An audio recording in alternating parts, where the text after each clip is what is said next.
Bismillahirrahmanirrahim. Assalamualaikum warahmatullahi wabarakatuh. Bersama saya M. Sopiudin Dahlan, founder metode MST. Pada kesempatan ini, saya akan menjelaskan resep menangani COVID-19 dan pemanfaatan teknologi digital. Sistematika presentasi adalah sebagai berikut. Pertama, saya akan menyampaikan bagaimana resep menangani COVID-19 berdasarkan 4 konsep, yaitu konsep waktu, efektivitas, dan kontak, konsep hierarkis, konsep imported lokal dan exported case, serta konsep lingkaran penanganan wabah. Selanjutnya, saya akan menyampaikan kriteria teknologi digital seperti apa yang diperlukan untuk menangani COVID-19 berdasarkan 4 konsep di atas. Dilanjutkan dengan pembahasan aplikasi fightcovid19.id. Dan terakhir, saya akan menyampaikan kesimpulan dan saran. Video ini dipersembahkan oleh sopiudin.com, sahabat penelitian Anda, sopiudinstore.com yang orisinal ada di sini. Kita mulai dengan konsep WEK. Insiden penyakit infeksi, dalam hal ini yang kita bahas adalah COVID-19, bergantung pada 3 faktor, yaitu waktu penularan, efektivitas penularan, dan jumlah kontak. Hubungan antara insiden dengan waktu penularan, efektivitas penularan, dan jumlah kontak adalah sebagai berikut. Semakin lama waktu penularan, maka insiden akan semakin meningkat. Semakin tinggi efektivitas penularan, insiden juga akan semakin meningkat. Semakin banyak jumlah kontak, insiden akan semakin meningkat. Dengan demikian, insiden berbanding lurus dengan waktu penularan, efektivitas penularan, dan jumlah kontak. Oleh karena itu, kita dapat memahami apabila kita ingin menurunkan insiden, maka kita harus menurunkan waktu penularan, menurunkan efektivitas penularan, dan menurunkan jumlah kontak. Ini adalah beberapa hal yang dapat dilakukan untuk menurunkan waktu penularan. Isolasi mereka yang positif. Lakukan aktif kontak tracing yang bermula dari kasus positif ini, dan karantina mereka yang suspek, isolasi mereka yang positif, dan kembali lakukan aktif kontak tracing, dan seterusnya. Program lain yang dapat dilakukan untuk menurunkan waktu penularan adalah dengan melakukan masif zona testing. Melalui program ini, kita lakukan karantina terhadap mereka yang suspek dan isolasi mereka yang positif. Berikutnya adalah program-program yang dapat dilakukan untuk menurunkan efektivitas penularan.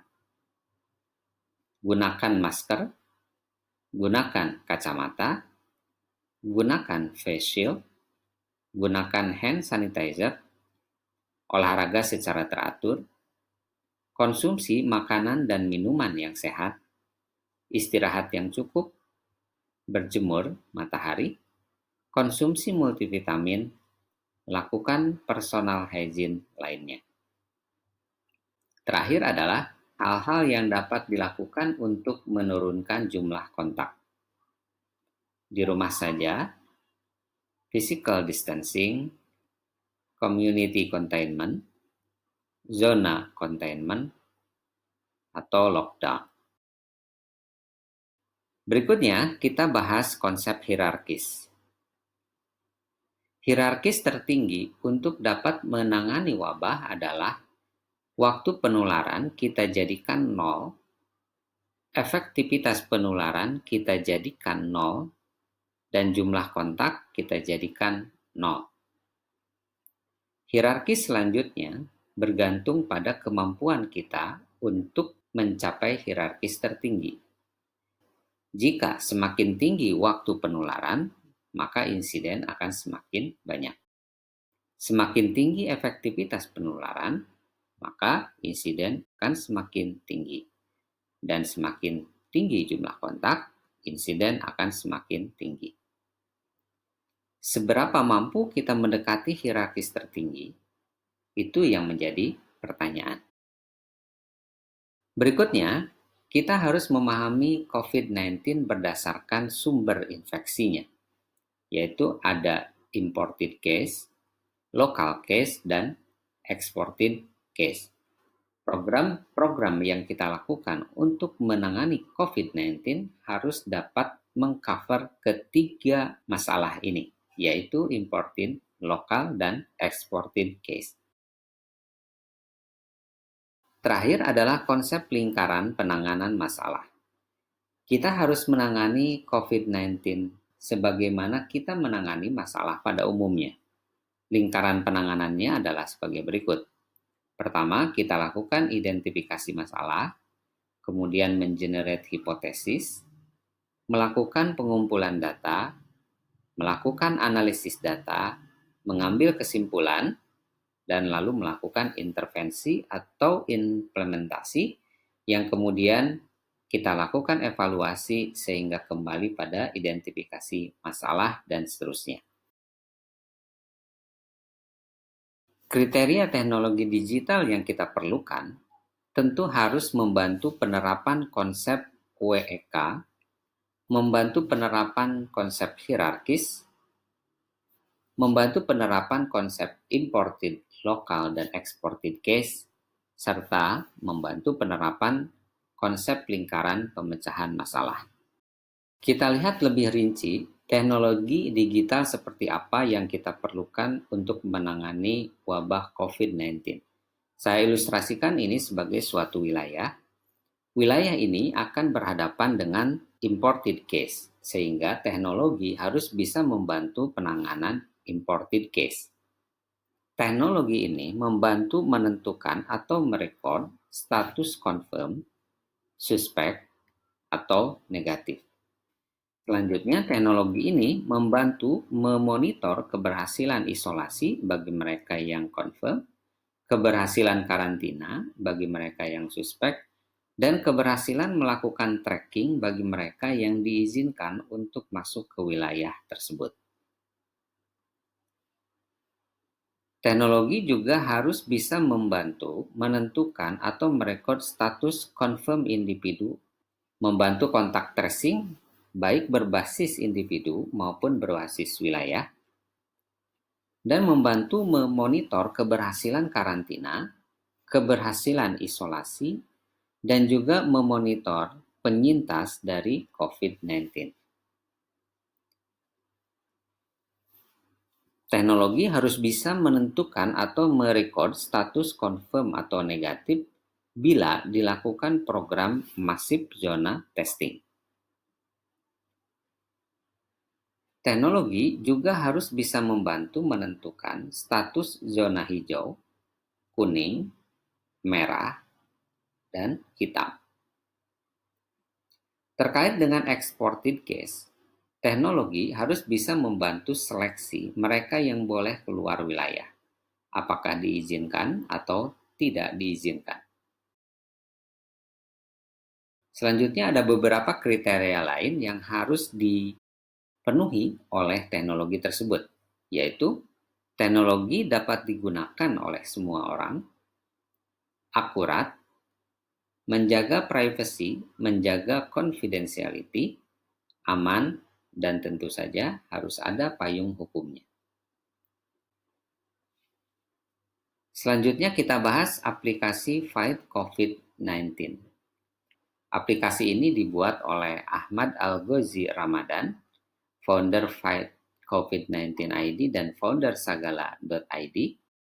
Kita akan bahas apa saja fitur yang ada pada aplikasi dan apakah fitur-fitur yang ada sudah sesuai dengan yang diharapkan. Penilaian terhadap fitur-fitur ini dilakukan pada tanggal 21 Juni 2020. Ini adalah penjelasan dari Ahmad Al-Ghazi Ramadan tentang aplikasi fightcovid19.id. Namun, saya tidak akan membahas presentasi ini. Saya akan lanjut kepada penilaian tentang apakah aplikasi tersebut sudah menampung hal-hal yang diperlukan untuk menangani wabah. Kita mulai dengan antisipasi imported case. Dengan menggunakan aplikasi ini, kedatangan akan selalu terdeteksi karena setiap orang yang datang harus install aplikasi, scan QR code, serta evaluasi kelayakan untuk masuk wilayah. Efektivitas isolasi dapat ditingkatkan dan dievaluasi dengan fitur fencing, daily task, dan minta bantuan. Begitu juga dengan karantina, efektivitas karantina dapat ditingkatkan dan dievaluasi dengan fitur fencing, daily task, dan minta bantuan. Selanjutnya adalah monitoring pergerakan. Pergerakan user dapat dievaluasi dengan fitur tracking, sehingga data dapat digunakan untuk proses active tracing bila diperlukan. Kita bahas tentang bagaimana aplikasi ini bisa membantu antisipasi exported case. Keberangkatan akan selalu terdeteksi karena setiap orang yang berangkat sudah install aplikasi, scan QR code, serta evaluasi kelayakan untuk keluar dari wilayah. Pergerakan user yang berada di luar wilayah dapat dievaluasi juga dengan fitur tracking, sehingga data dapat digunakan untuk proses active tracing bila diperlukan. Ini adalah bentuk tanggung jawab dari suatu wilayah terhadap wilayah lainnya. Bagaimana dengan manajemen local case? Untuk record hasil testing dan monitoring dari penyintas, saat ini belum menjadi ranah aplikasi karena memerlukan kerjasama serta pertimbangan lintas sektoral. Untuk monitoring isolasi local case dan karantina local case, fitur karantina mandiri yang ada pada aplikasi bisa digunakan untuk melaksanakan program ini. Kontak tracing individu masih belum ada, saat ini belum ada, namun masih dalam proses pengembangan. Kontak tracing wilayah sudah ada di dalam aplikasi. Pergerakan user dapat dievaluasi dengan fitur tracking, sehingga dapat digunakan untuk proses active tracing bila diperlukan. Rekod hasil massive testing belum menjadi ranah aplikasi karena memerlukan kerjasama serta pertimbangan multisektoral. Aplikasi akan membantu user mengetahui status zona sehingga membantu user untuk tetap siaga. Ini adalah fitur-fitur lain yang ada pada aplikasi. Fitur Sagala memberikan kesempatan kepada user untuk mengembangkan usaha dan membantu UMKM. Fitur bantuan memberikan kesempatan kepada user yang sedang isolasi atau karantina untuk meminta bantuan logistik atau bantuan kesehatan. Fitur di rumah saja memberikan kesempatan kepada user untuk mengembangkan pengetahuan dan keterampilan dengan materi edukasi pada fitur ini.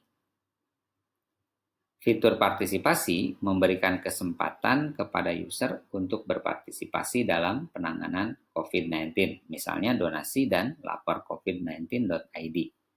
Fitur-fitur lainnya yang ada pada aplikasi ini juga dapat membantu keberhasilan penanganan COVID-19. Misalnya memberikan informasi kepada user tentang rumah sakit, data harian nasional, edukasi tentang COVID-19, dan konsultasi secara artificial intelligence dengan aplikasi Periksa. Bagaimana dengan kriteria dapat digunakan banyak orang, akurat, privacy, confidentiality, aman, dan ada payung hukumnya? Saat ini, aplikasi dapat dijalankan di Android, belum bisa dijalankan di iOS. Aplikasi dapat mendeteksi pergerakan dalam radius 100 meter. Aplikasi telah dilengkapi teknologi yang menjamin privasi, confidentiality, dan keamanan. Aplikasi ini juga disupport oleh gugus tugas nasional, Kominfo, Kemenkes, dan akan diintegrasikan dengan aplikasi nasional yang saat ini sedang dikembangkan. Kesimpulan, telah dijelaskan resep bagaimana menangani COVID-19 berdasarkan konsep waktu, efektivitas, dan kontak, konsep hierarkis, konsep imported, local, exported case, serta konsep lingkaran penanganan wabah. Teknologi digital sangat diperlukan untuk membantu penanganan wabah. Aplikasi fightcovid19.id telah menampung banyak program yang diperlukan untuk membantu penanganan wabah. Misalnya monitoring isolasi dengan fitur fencing, monitoring karantina juga dengan fitur fencing, monitoring tracking, kontak tracing berbasis wilayah, dan berbagai fitur pendukung lainnya. Aplikasi Fight COVID-19 belum menampung beberapa aspek yang masih memerlukan kerjasama lintas sektoral untuk merealisasikannya. Misalnya rekod hasil testing, individual kontak tracing, masif zona testing, dan monitoring personal hygiene. Saran, suatu wilayah sebaiknya mengevaluasi kembali penanganan COVID-19. Berdasarkan konsep WEK, konsep hierarkis, konsep siklus penanganan masalah, dan konsep imported, local, dan exported case. Suatu wilayah dapat menggunakan aplikasi fightcovid19.id dan mengoptimalkan fitur-fitur yang ada saat ini. Aplikasi Fight COVID-19 akan lebih bermanfaat bila diinstal oleh semua penduduk. Suatu wilayah dapat mengembangkan metode lainnya yang belum tertampung oleh aplikasi Fight COVID-19 dengan mengoptimalkan kerjasama lintas sektoral dan mengoptimalkan sumber daya yang ada di wilayah tersebut. Aplikasi bisa terus dikembangkan agar dapat menampung lebih banyak program penanggulangan wabah. Aplikasi tetap harus mengedepankan aspek privacy, confidentiality, aman, dan ada payung hukumnya. Terima kasih, saya M. Sopiudin Dahlan. Subscribe ke channel YouTube saya, karena subscribe itu mudah. Wassalamualaikum warahmatullahi wabarakatuh.